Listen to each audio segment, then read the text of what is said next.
Nzioka. I have a lot to say about Nzioka.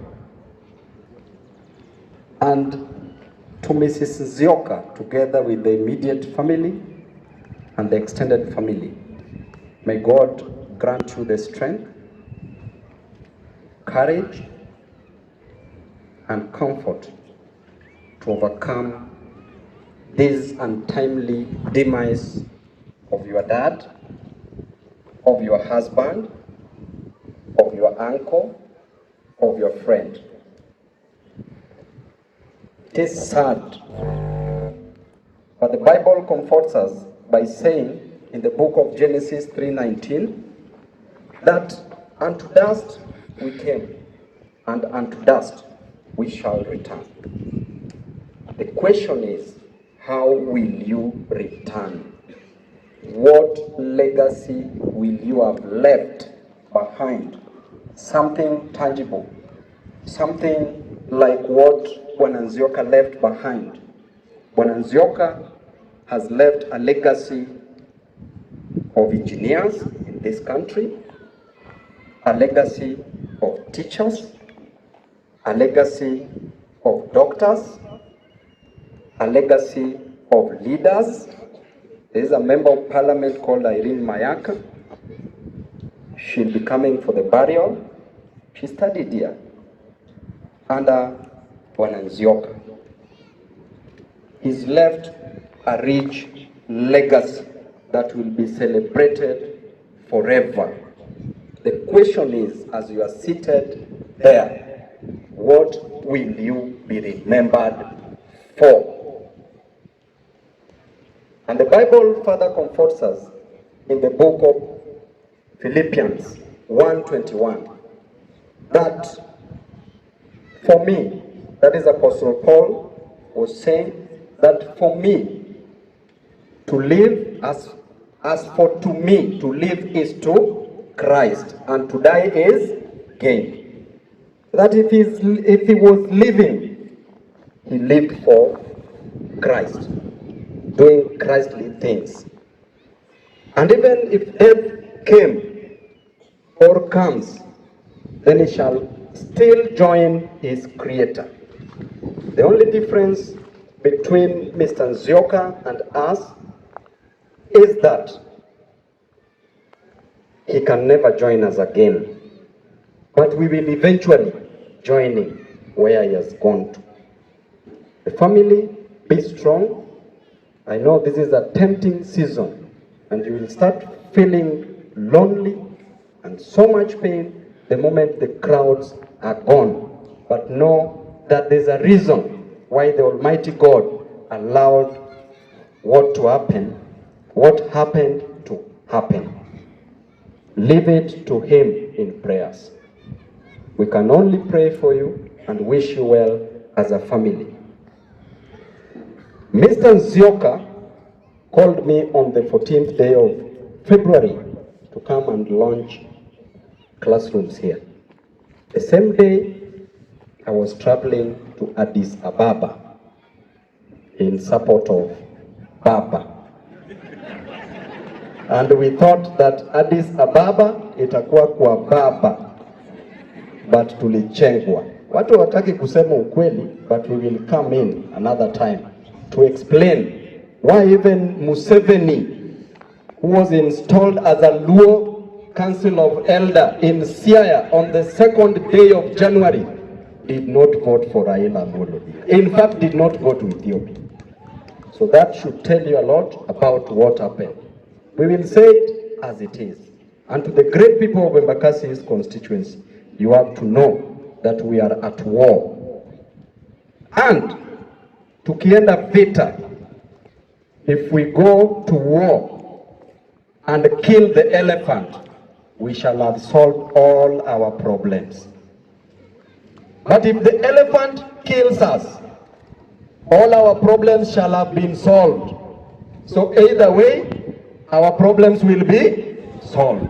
But what is constant is going to war. Are we together? Mr. Nzioka called me on that day to launch classrooms. I talked to him, told him that I'll see him when I come back.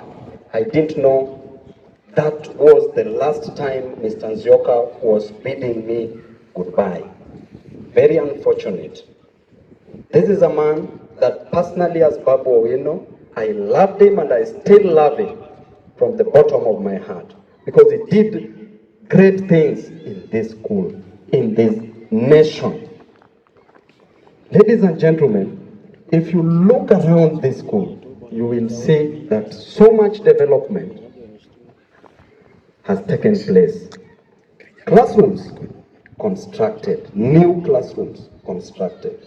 I was dancing with Mr. Nzioka in November when I brought a new school bus here. I didn't know that was our last dance.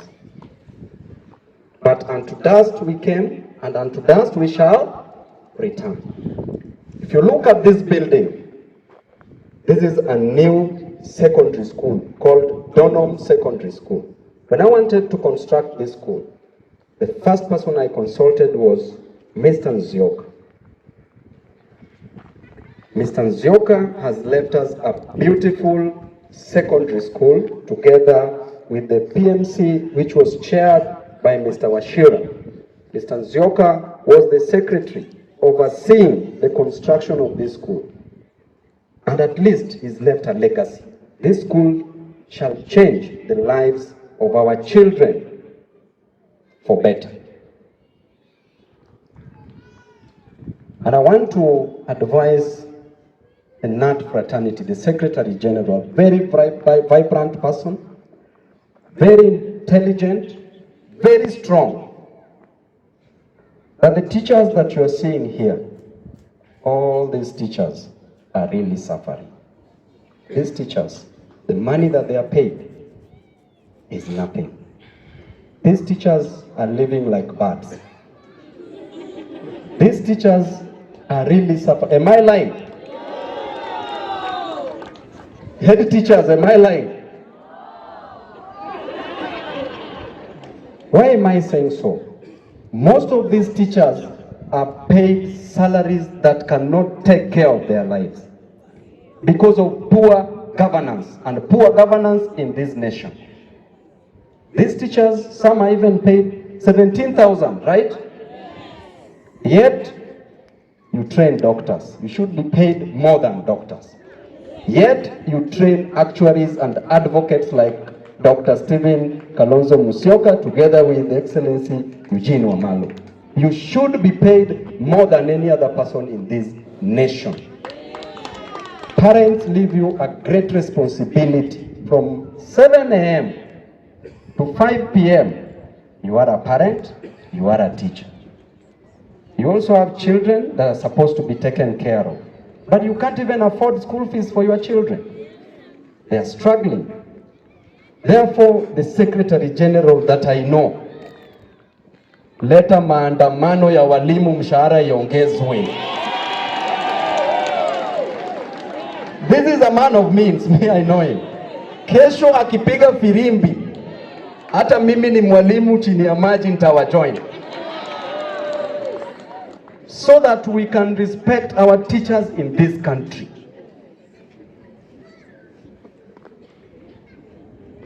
Next is about poor governance in this country. Dr. Stephen Kalonzo Musyoka. Kenyatta did not expect to be the president of this nation. Came from prison, was made the president. Former President Moi did not expect to be the president in this nation. Kibaki in 2002 did not expect to be the president. It was a surprise to him. Uhuru did not expect to be the president in this country. And Ruto did not expect to be the president in this country. Therefore, all those who've been presidents in this country have never expected. They might say, they might talk about so many things, but I know, personally I know your heart. We went with you to a war that you are not going to get anything. You are not given any position. You stuck with Azimio in 2013, in 2017, in 2022. Huyo ni mwanaume mwenye bado tunaweza betray kweli? Lazima tuwe na utu. Na kama Ruto venye Gachagua alisema, kama Ruto anapenda baba sana, then make hata president in 2027 kwa. Kama hakuna, hatutaki story ya selfish interest and ambitions. Tushikeni Stephen Kalonzo Musyoka atupeleke Canaan. Sawa sivyo? Mimi nitasema as it is. Ikikufurahisha ni sawa, ukikasirika pia ni sawa. After all, I'm the best member of parliament in this country. So, let us be sober, because Kenyans are facing various challenges. Challenges of unemployment. The number of teachers who are unemployed are more than the number of teachers who are employed. Teachers cleared universities and colleges 15 years ago, 10 years ago, 5 years ago. They have no jobs. They are going to retire before they even start working. Hiyo ni ungwana kweli, because of poor governance. We have challenges of overtaxation. Na hapa mbele kuna another finance bill inakuja. Si tutafanya to the same thing? Kwa sababu if you do not do it, then we are all going to suffer. So watu wangu, I'll still come back, I'll talk to you, I'll give you my direction ya 2027.